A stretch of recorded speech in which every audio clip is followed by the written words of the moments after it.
then, like I said, next year we go full implementation into the 2017 Standards of Learning on Assessments.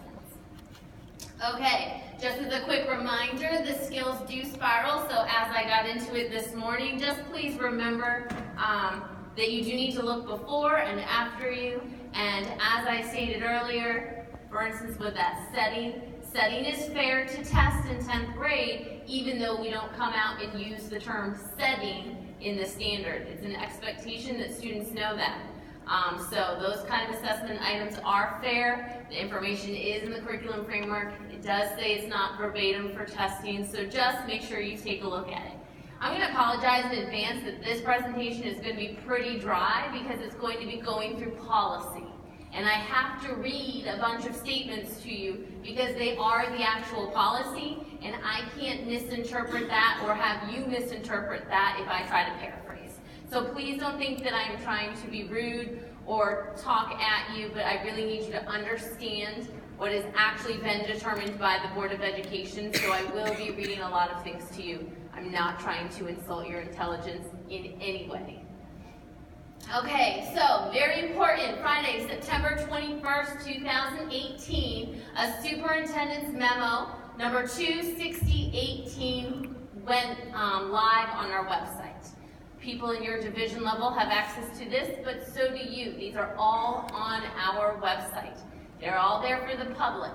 Why does this one matter to you? It matters a lot because we released the new blueprints for the 2017 English Standards of Learning Assessments for reading for next year, which means we are telling you an entire year ahead of time what the blueprints are, what your students have to know, and that's why we are encouraging you to go through that material, look at those SOLs, and start figuring out how you're going to approach them in your classrooms, or maybe get support from colleagues as to, hey, how can we tackle this one together? Because next year it counts, and next year it's tested. So this is the year you want to play with that. But I encourage you to write that down. It's SUPS Memo 26018. And I'm going to go into more detail, but I just want you to know that's the one you're going to want to look at. Basically, it's a nice, lovely SUPS memo that says, hey, we released the blueprints, and this is where you find them.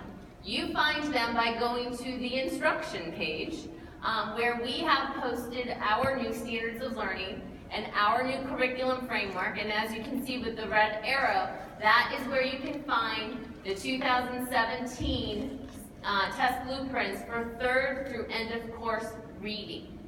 Okay, if you were to scroll further down on the page, that is where you will see all the 2010 material, but we have highlighted the 2017 by bumping it up to the top of the page, so it's like the first thing you see. That is where you look, that is where you can see the information that you need. So everybody sees that. I used this blueprint as a sample. They all look like this, so I just happened to throw 8th grade up here, but something you need to notice. In yellow highlighted, using word analysis strategies and word reference materials will be tested with both fictional and non-fictional texts, which means there will not be vocabulary in isolation anymore. All of your vocabulary questions will come from a passage they read on the test. Please keep in mind, this is for next year. So if you happen to be proctoring this year and you happen to see an isolated vocab question this year, this is a different set of standards. But everybody needs to know that all of the vocabulary will come from text. That is 3rd grade all the way through end of course. That applies to everyone, even though I have 8th grade up here. Does everybody see that? Everybody understands that? Awesome. Okay. 4th grade. This is really important. Do I have any 4th grade people in here? People in charge of 4th grade? Anybody who has a 4th grader? Anybody who knows a 4th grader? All right, fantastic. What you need to understand is you have like this chart in the beginning of a blueprint, okay? And then at the back of a blueprint, we actually list out what the standards are. So you don't have to go flip back and forth in your standards and try to find them. I'm highlighting, and it's too bad that our lovely blue background here kind of blocks it a little bit, but I highlighted a place that says 4.5I. This is a new standard. Keep in mind, this is not the 2010, this is 2017, and it reads, compare and contrast details in literary and informational nonfiction texts. That is one of the 2017 fourth grade standards. Okay, this is what you need to understand. It is important to note that while 4.5I is included on the blueprint, students will not be tested on paired passages in fourth grade. They will not be tested on paired passages in fourth grade. Instructionally, students should be exposed to and have practice with paired passages, but they will not be tested. Okay, the reason the standard is included on the blueprint is because students may see questions about details from passages. So that's how they were able to code it, because the standard gets at the idea of details. Okay, so you are still teaching details in a passage, and you are still teaching paired passages, but fourth grade students will not be tested on paired passages. Does everyone understand that? Can everyone spread that word? Okay, because I don't want people freaking out when they see the blueprint. Okay, so while it says students will not be tested on paired passages in third or fourth grade, students may, not definitely, but could see a paired passage in fifth grade. That is fair game. There could be a paired passage in development for fifth grade. Practice test questions will be available in the spring of 2019 for each reading test, grades 3 through 8 and end of course. And the practice questions will provide students an opportunity to become familiar with the types of test questions that will be administered as part of the new reading test. And when you see those sample questions, then there will be something that will reiterate again that fourth graders will not be tested on paired passages. You'll see a fifth grade demonstration of that. But I don't want anybody freaking out because we have that 4.5I there. We're not testing your fourth graders that way, okay? And I'm sure there are probably plenty of questions we could ask and answer about this, but I am gonna remind you again, please use the sticky notes, throw them on the parking lot. We're gonna try to move through this to get you guys out of here. So, you happen to notice that the SUPES memo addressed reading blueprints. So the big question in the room is, what about writing? This is probably why most of you are still sitting here. Okay, fifth grade writing. See, I saw those nods and those giggles. Superintendent's memo 284-16, so this is from several years ago, all right, talks about House Bill 930 and Senate Bill 306 and the elimination of several SOL tests. This is not new information anymore, okay? But please understand that those guidelines, as they are currently, go through this school year. All right, so nothing right now is changing about the expectations for that fifth grade writing performance assessment. Okay, they are in the works to update those guidelines.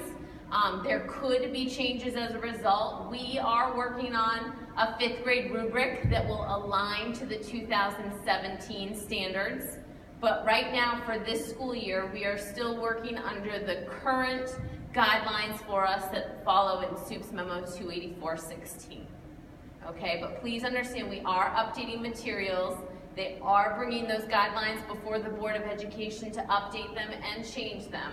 But where we are right now, fifth grade is staying as it currently sits. Okay? Which, that's just the text, which you don't need me to read to you, that basically just says you're doing an alternative assessment and it's going to be in writing. And that's what we just talked about. But what does this mean for the future of 8th grade and end of course writing? There's another whole group of you here that really want to know that, and I am going to read this slide to you. At this time, there are no plans to update the grade 8 and end of course writing tests to measure the 2017 English standards. The grade 8 and end of course writing tests based on the 2010 English standards and the current blueprint will continue to be available. For the 2018-2019 school year, students in grade 8 are expected to take the SOL writing test. There is no change there. Additionally, the end of course writing test will be administered to students in school divisions that choose to verify writing credits through the SOL test. We will be seeking guidance from the board regarding developing writing tests based on the 2017 standards, and we will provide additional information as it becomes available. So as of today, October 1, 2018, this is where we stand for 8th grade writing and for end of course, for the school divisions who decide to continue using the test.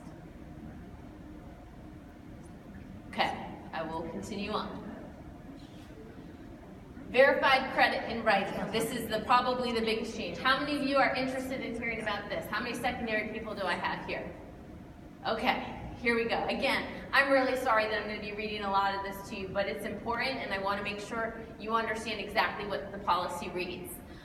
The 2017 Standards of Accreditation in our code permit local school divisions to award a verified credit in writing to a student who, quote, meets the criteria for the receipt of a verified credit in English writing by demonstrating mastery of the content of the associated course on an authentic performance assessment that complies with guidelines adopted by the board. Okay, that is what has been written into our update standards of accreditation. To go further, Superintendent's Memo 26618, another one you're going to want to write down if this interests you at all, is the approval of the guidelines for the use of local performance assessments to verify credits in writing. These originally went before the board in July for first review. Some revisions were made based on public comment, based on board desires, based on just questions coming in from the field. How do we do this? What do we need to tweak? What should we solidify more? What can we leave up to the divisions? And they went for final approval and were approved at the most recent board meeting on September 20th, okay? Unfortunately, the only way you can find the document currently is as it's formed from the agenda item from the board meeting. So you can't go to our page and get the guidelines. You can't go to the assessment page and get the guidelines. Right now, the only place to access it is from the agenda item from the September 20th board meeting. As a result, it's also not a clean copy. It has like the strike throughs and the double underline and the added and the different colored fonts. They will be putting a clean copy up soon, but if you want to look at it and your school divisions are working on this fall, you are going to want to look at that agenda item. That is how you access that. All right, so let's get into what it says. Again, apologize. If you have students, if you are deciding as a division to use the local authentic performance assessment for this year, because again, that is a division level decision. Whoever decides in your decision, they will either decide to continue with the end of course writing test, SOL test, or that everyone will do a performance assessment. It's not a school by school, or a teacher by teacher, or a class by class. It's an all or nothing. Okay, so if your division has decided to take this route, this is what you need to know and understand.